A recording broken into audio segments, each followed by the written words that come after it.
Hi, everyone, and welcome back to my series of understanding being an empath and also about who you are as a person. I'm just trying to enlarge my screen there. So you're listening to me, Phyllis Brown, and I don't have notes on this one. I've been using notes just as a key reference. But one of the things that came up for me through recording these little episodes. One of the traits, and I touch slightly on it in episode 4, is the need to heal people, the need to help people in a way they become a better person. So I'm just going to talk from personal experience here because this is something I've recognized in over the last 10 years. And I think I now understand, having done my research on empathic skills and empathic people and recognizing myself, one of the things that we can do as empaths, when we tune into people, we can see weakness in them or we can see the potential. We see the potential because we're feeling who they are as a person. So we're feeling the potential. And so sometimes we can go head over heels in an effort to help them see their potential. And we go on a journey with these people, whether it's, oh, yeah, I can see you, you're going to start this business, you've got the skill, you've got the driving, you come up with ideas because empathically you're tuning into what that business is, you're seeing things from a wider concept. Um, And we have this drive, which is almost like self-sacrificing, where we're encouraging them to the detriment of our own business, to the detriment of our own selves, even. And we're seeing it get along and they get so far, and then suddenly they turn and they'll bite you. They'll really bite you. And it's more because they become fearful or they suddenly realize, gosh, I've started on this journey, but this isn't the journey I want. This is not the job or business that I want. This is not where I want to be. But you're still feeling that they could be that person, they could be in that place. Not everyone is born with a success gene, as in an entrepreneurial gene, if you like. People are successful. If you get up every day and have a great day, that is success. But for empaths and intuitive and highly intuitive empaths, we can see, and with my dyslexia, I see the end game, and then I have to work and figure out the steps to get to the end game. And that's a dyslexic thing. So we take a shortcut. We can't be bothered with all the finery of things, the fine detail. We just go straight to the end game. And what I noticed was, I suppose the biggest example, which I'll share, is that my classes, I came to New Zealand and I was running these classes in the UK, in Scotland. And then I came over here and I started running my classes, the psychic development, angel course, ascension, um, channeling, crystal healing. I downloaded new courses. I created new courses when I came here. Students came on board, and I was, well, of course you could give readings. I don't think, of course you can. And people were starting to go away and get the confidence to do what they're doing.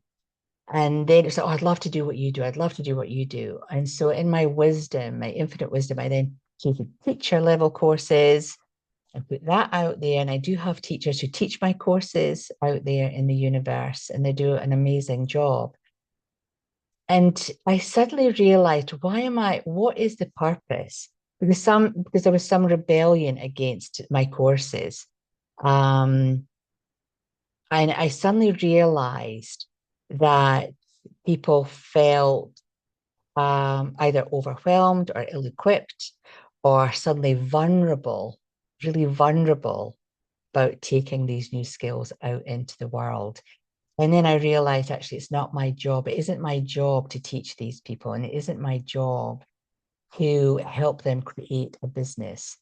My job is to support my own business And to keep developing my business, and how people utilize that is entirely up to them, but I can't be responsible for that. And it's the same with my Reiki teaching.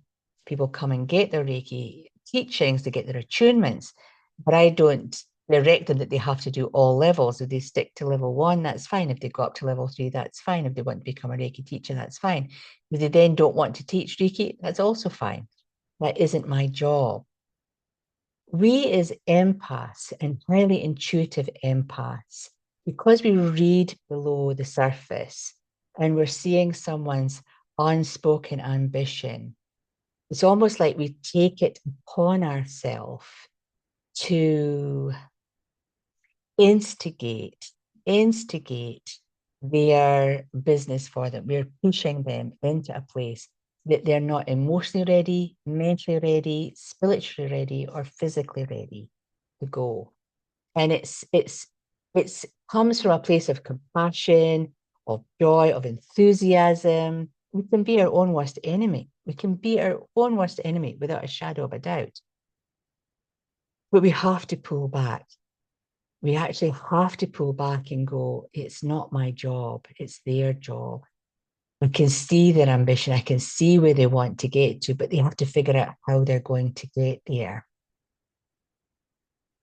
When the aggravation or when the storming part of the relationship comes in, as empaths, we don't actually like to leave things on a stormy footing. For myself, I will reconcile. So when I on an intuitive level, I know when a friendship is dissipating and coming to an end. So I will sort of reach out and say, it's been wonderful having you in my life. Thank you for all the lessons that you've taught me. I hope you know that whatever you do in your future is just awesome. I hope you achieve what you want to achieve. Sometimes I get good responses back. Sometimes I don't get good responses back, but it doesn't matter, because for me, that's how I close that chapter, in that I've recognized them. I've recognized how they've helped me. I've offered that olive branch, not to reconnect, but it's just there. There's no animosity, there's no judgment, there's no um, ill will, if you will, but it's gone. The friendship's gone. And the other thing, which I am terrible for, once a friendship ends, well, it is the end. That's it. I don't go back. I've said goodbye and I just move on. And other people find that quite difficult. Other people, when we respond in anger and we lash out in anger and we say things in anger that we may not necessarily mean to say, because when we're angry, we lose control. So it all just comes out. So as an empath, we're hearing everything. We hear every single syllable and we feel the emotion of every single syllable that's said. So not only are we hearing what they're saying, we're feeling what they're saying. We're feeling that rage or that anger or that disgust or the rejection or whatever it is that we're feeling. So when a friendship ends for us, like, we have a completely different take on how that ended in comparison to the person that has ended the friendship. So for us, we move on. Like, I move on, moving on. I give thanks. I wish them well, but I don't reach out 2 months later. So when people do reach out 2 or 3 months later, which does happen, then I don't respond to that. I'll just say, oh, why are you reaching out? Because again, intuitively and empathically, we're feeling what is the undercurrent, the motive, the agenda for them reaching out. And so I then monitor that, but I don't actually reconnect.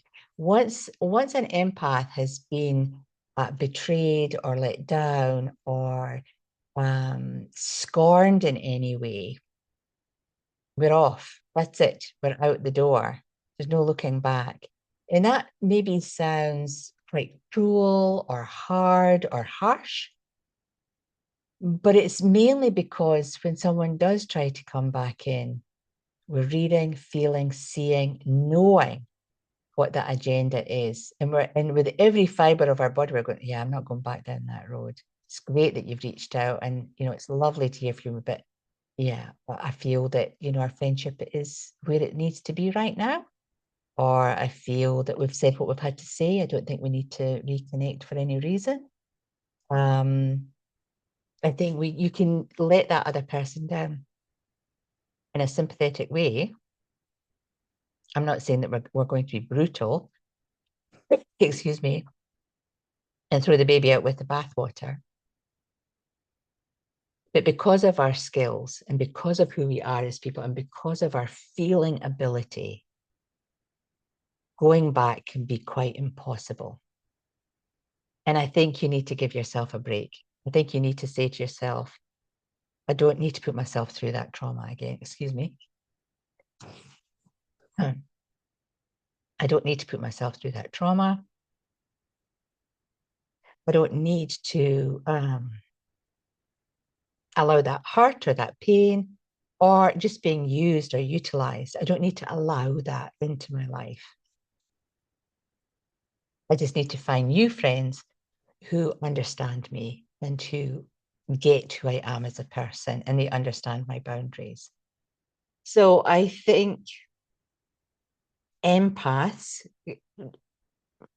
can be the rescuer because we're seeing beneath the surface. We understand they could do better things. We can see where the path would lead them, take them to. We start them on a journey. It all goes pear-shaped. It all comes back on you.